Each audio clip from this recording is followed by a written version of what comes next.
Hace muchos años, no quiero acordarme exactamente cuántos, en la punta de Punta del Este, había un ranchito de lata y allí, con otros amigos, Inés Quesada, Per Figueroa, Eduardo Oliveira César, decidimos hacer un café concert que se llamaba La Mota Agitada. Harto ya de plancharnos el pelo para tener el pelo lacio, quemado a la frente y la nuca por tanto planchazo, nos soltamos las motas, los pelos y salíamos al escenario así. ¿Y quién estaba siempre entre el público, haciéndonos reír, haciéndose amigo de todos los actores? Nuestro invitado de hoy, el grandioso, el querido, el pequeñito para mí, que lo conozco casi desde que nació, Carlitos Miguel Páez. Qué bueno estar acá contigo, Carlitos, porque debo decir que mi primer contacto con el teatro fue en aquella época. Yo tendría 14 o 15 años y me acuerdo, yo tengo muy buena memoria y me acuerdo que me aprendí de memoria el sketch de los pobres que vos hacías, que al principio yo no lo entendía. Claro. Y me peleé con papá, le digo, pero este hijo de su madre está hablando en contra de... O sea, lo entendía al revés, esa discusión que tenía con papá. Bueno, finalmente me hice... yo disfrutaba tanto de lo tuyo, Carlitos, que yo decía, este tiene que marcar que es uruguayo, tiene que marcar por esa cuestión de grieta que tenemos los uruguayos. Y bueno, y al final, un poco lo que dice papá, que él fue el pintor de La Mitad del Río, vos sos el actor de La Mitad del Río, y bueno, y pintó ese cuadro para mí maravilloso que está en Figueroa Alcorta, un mural gigantesco donde está Gardel, que en eso papá fue bastante generoso, porque para un uruguayo ceder la figura de Gardel a un argentino se llama Mi Buenos Aires Querido, que bueno, que ahí está el original, donde el obelisco es la corbata, en fin, están todos los símbolos argentinos. El otro día que los mandé restaurar, estaban maravillados en la cuadrería decimos, pero siempre en La Mitad del Río, porque siempre el uruguayo triunfa en la Argentina, y vos lo sabés bien. Sí. Y con los argentinos. El argentino es muy generoso. Muy generoso. Y además, si no triunfás en la Argentina, vos sabés cómo somos los uruguayos. No. Acá no te dan mucha pelota. No te dan. Si no triunfás, en cambio, si triunfás allá, sí. Triunfó en Buenos Aires, entonces... Sí.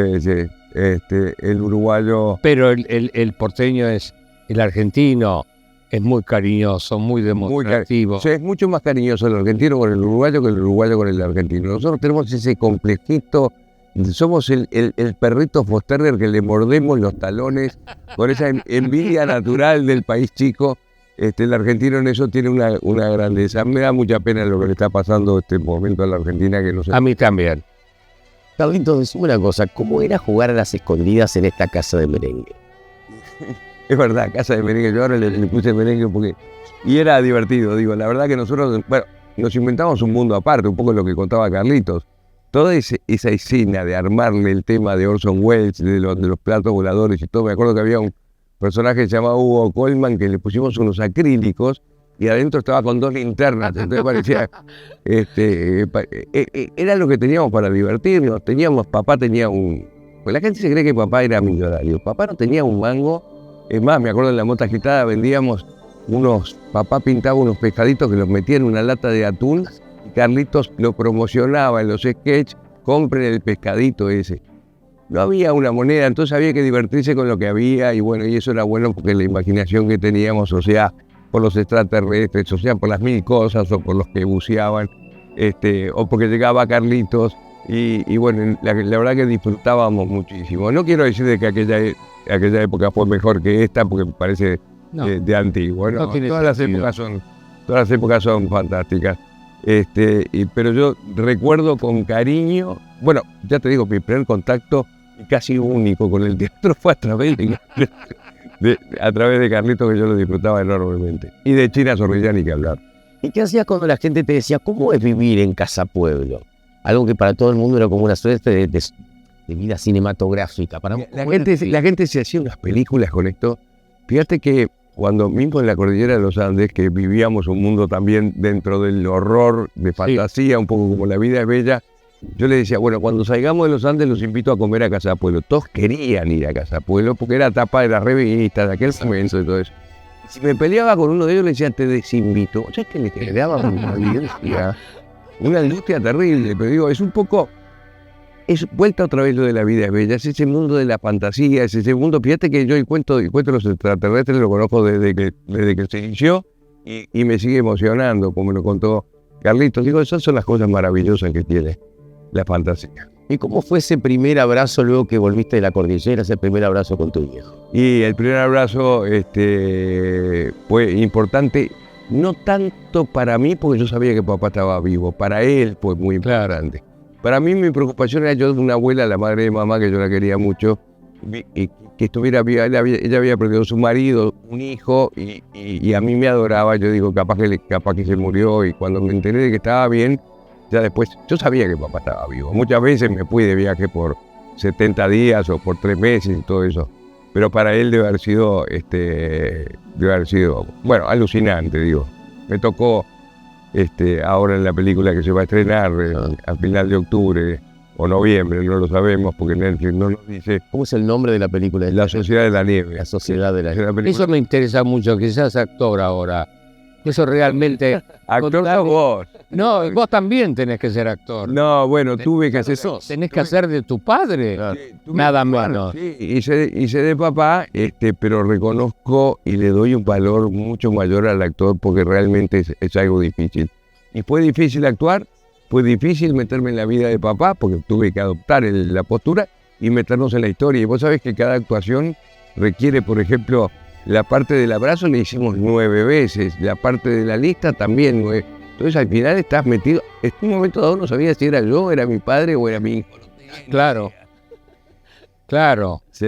Pero estabas con gente muy capaz. Y bueno, trabajando con gente. Bueno, el Juan Antonio Bayona es uno de los directores hoy por hoy más famosos del mundo. Ha hecho películas como Lo Imposible, la película de Tsunami, Jurassic World, contratado por Spielberg, El Señor de los Anillos, Un monstruo vino a verme, El orfanato. Maravillosa esa monstruo vino a verme. Bestia, es un bestia de obsesión por el cine y por la perfección. Fíjate que a mí, me hizo adelgazar, me pusieron ahí un nutricionista, no sé si del Real Madrid o de todo, para bajarme de peso, me tiñeron el pelo, me bajaron a 49 años, entre comillas, porque es difícil, pero mi hija me decía, pero papá, parecís el dueño de un prostíbulo, donde estaba el pelo negro.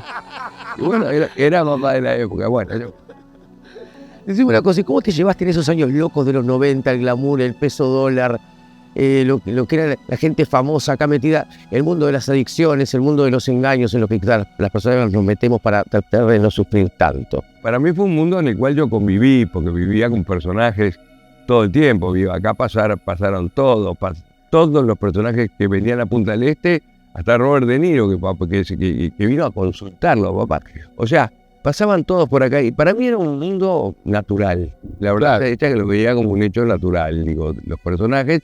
Entonces me movía tanto, es que después de la historia de los Andes, un poco el que tuvo más vínculo con la prensa fui yo, pero un poco porque tenía ese know-how. Decime una cosa, después de tanta ilusión, de tantos soles, atardeceres, de tanta sobrevivencia, de tanta burla a la muerte, ¿qué te queda por aprender? Estamos viajando hacia la interrogante, porque es una interrogante. Claro. La que tenemos es una interrogante. Papá también siempre decía, estoy viajando hacia la interrogante.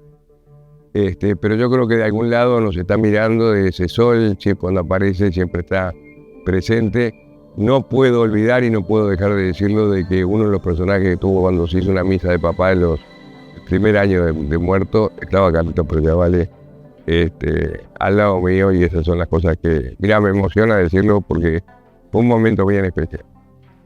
Después que tu papá se fue a otro plano, ¿cómo lo sentís a partir de ese momento contigo? Yo lo siento, vos sabés que naturalmente los hijos tenemos una competencia natural con el padre. Claro. Siempre fui el hijo de, en la historia de los Andes papá se llevó un gran papel, o sea, el gran papel era Emparrado, Canesa y papá, claro. Porque papá estaba del otro lado, digo.